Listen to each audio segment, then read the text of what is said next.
Hi, I'm Dr. Raji Rajakumar, pediatrician from Hampton Roads Community Health Center at Portsmouth location. Today I would like to discuss with you about lead screening in children. Why is it important?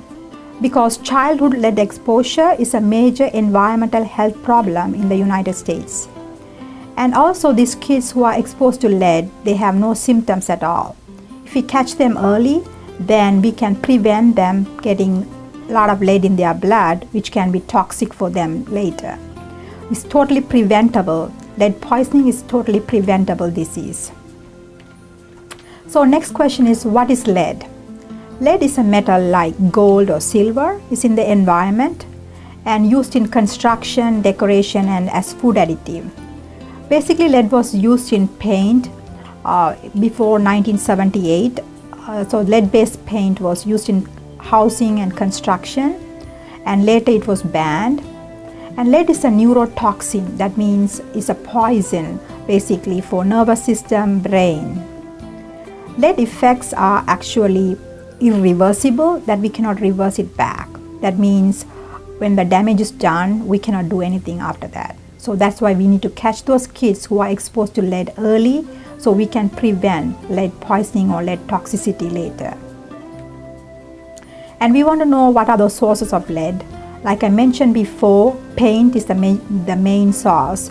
It was the main source before 1978, or the housing complexes which were built before 1978 has lead in their paint.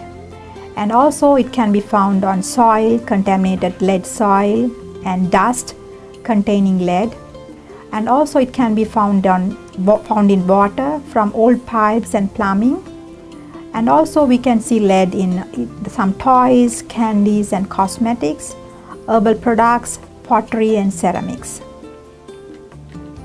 And we want to see how many kids are really affected with elevated blood lead level. So the prevalence rate actually has reduced since the removal of lead from paint and gasoline in 1970s. So that's a great news. Actually, it's coming down. So we don't have that many kids affected with elevated blood lead level.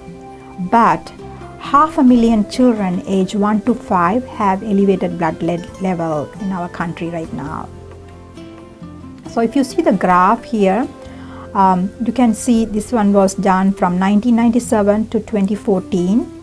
The red solid lines showing the kids with elevated blood lead level, and you can see the red solid line coming down. And also you can see blue bars actually is going up. That means those are the kids screened for lead. So you can see the screening rate is going up over the years, and also elevated blood lead level in kids coming down. So when we screen them more and more, then we can catch them early, so we can prevent those kids getting elevated blood lead level. Why is lead more dangerous to children? Why when we talk about lead, we always talk about kids? Because the kids are actually growing, and the growing bodies absorb more lead than adults. And also their brain and nervous system are more sensitive to lead than adults. And also kids have the behavior putting everything in their mouth. So they touch all the surfaces which actually contaminated with lead, and then put the hands in the mouth and they ingest a lot of lead. And the next question is, who needs to be screened? So basically in our clinic we follow the CDC guidelines. So we do universal screening. We check kids who are at 1 year of age and 2 years of age. We screen them first time, and then later the kids from 3 to 6, we screen them if they never had their lead check done. And also we screen all the kids who are at risk. So how do we screen? Basically we check their blood. That's the best way to check lead exposure in kids. And we have two different ways of checking their blood. One is a finger stick, that we get the capillary blood that we used in our clinic. And we also have a lead machine available in our clinic, so we can get the results right away. So we get a few drops from finger stick and check in the lead machine. Usually it will take 3 to 4 minutes and we get the results right away and make sure their levels are okay. And also another testing that from venous blood, we have to get it from the vein here, and then we send it out and we get the results maybe in 2 to 3 days. But most of the time little kids, they don't want to get their venipuncture done, so we get the finger stick. That's easy and quick way to check their lead level. And we want to see children at risk. We want to see who are these kids at risk. So the kids at risk are from poor socioeconomic group and members of racial ethnic minority groups, kids from recent immigrants, live in older, poorly maintained rental properties, and parents, kids who have parents who are exposed to lead at work, and also kids who receive services from Medicaid or WIC, and kids who reside in a high-risk zip code area. I have those high-risk zip code area, which I can show the slide later. And also kids who are living in a house built before 1950, or kids who are living in a renovated building built before 1978. And also kids who live in a house where at least one person has an elevated blood lead level. Those kids are also at risk. And kids who live with adult whose job involves exposure to lead, especially the parents work with pottery or anything like that, so those kids are also at risk. And also kids who live near an active lead smelters or battery recycle plant or any other industry that release lead are also at risk. Now we see what's happening in Hampton Roads area. So this actually showing you basically elevated lead levels in our cities. So we have 5 cities here: Chesapeake, Norfolk, Portsmouth, Virginia Beach, and Western Tidewater, which has actually including Suffolk, Franklin counties. So you can see that kids from basically Portsmouth has the highest number of elevated blood lead levels. So on the top we can see Portsmouth, and the second highest we see with elevated lead level in Norfolk. So that's why our community health center, we have offices in Portsmouth and Norfolk. So that's why we strictly follow the guidelines and screen those kids when they are 1 and 2, and also 3 to 6 when they never had lead done in the past. We screen them again. We want to know like what lead level is safe. So basically there's no lead level safe for kids. So ideally it should be 0, but we are not living in the ideal environment, so we can say what lead level is safe. Basically the CDC has updated guidelines recently. So it was 10 microgram per deciliter of lead was kind of level of concern before, but after 2012 they have new reference lead level, which is 5 microgram per deciliter. So when the kids have 5 microgram per deciliter in their blood, then we inform the parents, inform health department, and make sure they are not living in the housing or other environment which they are actually put them at risk for lead exposure. You want to see effects of lead. So what's happening, like if you have lead in your blood, what's going to happen? But it varies. Basically some kids, they have no symptoms at all. So that's why we need to screen them so we can find out how much lead they have in their blood, because they don't have any symptoms.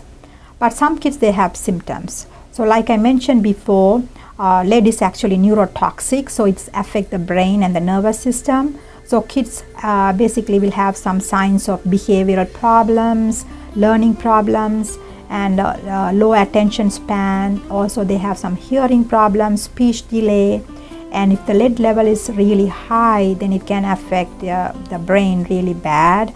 Those kids will end up having seizures, coma, and even death. It can also affect the intestinal system, so it can cause abdominal pain, constipation, and also it can affect the bones, so it can cause growth delay, and also it can affect absorption of the iron, so it can cause anemia. So basically now we want to make sure, like we mentioned, the effects of lead are irreversible. So if the damage is done, then we cannot do anything after that. So we want to do something before the kids are exposed to lead.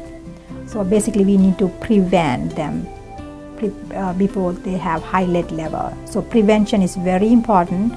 So how do we prevent?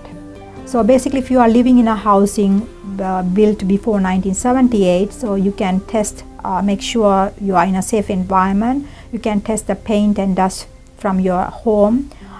You can get help from health department, and also you want to keep children away from peeling paints.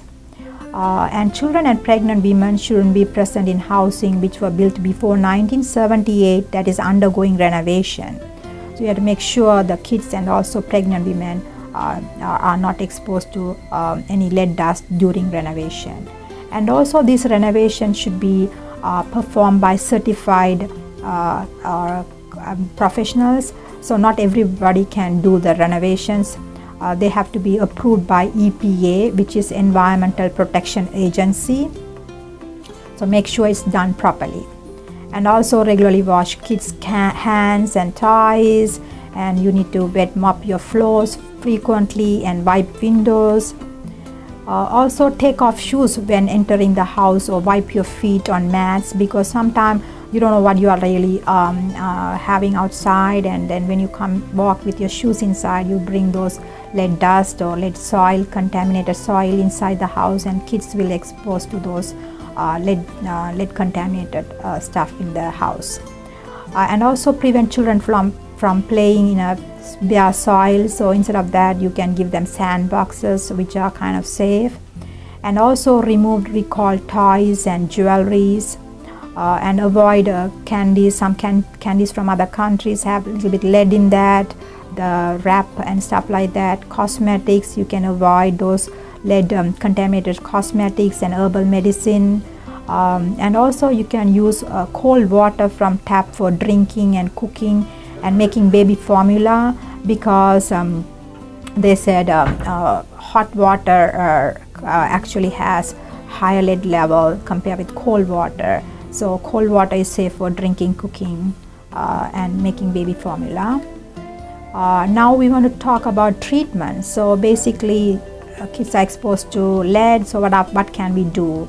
Like I said, always prevention is better, but and then if the kids are already exposed, then we can do environmental intervention, dietary modification, and chelation therapy. That should be the last resort.